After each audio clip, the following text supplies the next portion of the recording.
Place the square paper diagonally in front of you, folding half diagonally to create a triangle shape. Fold the tip of the triangle over.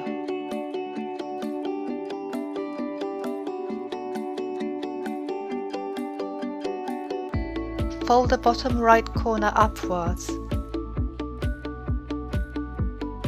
Do the same to the other side. Flip the shape over.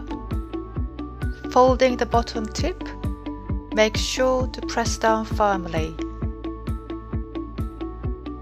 Now, let's create the mouth of the cat by folding the tip downwards.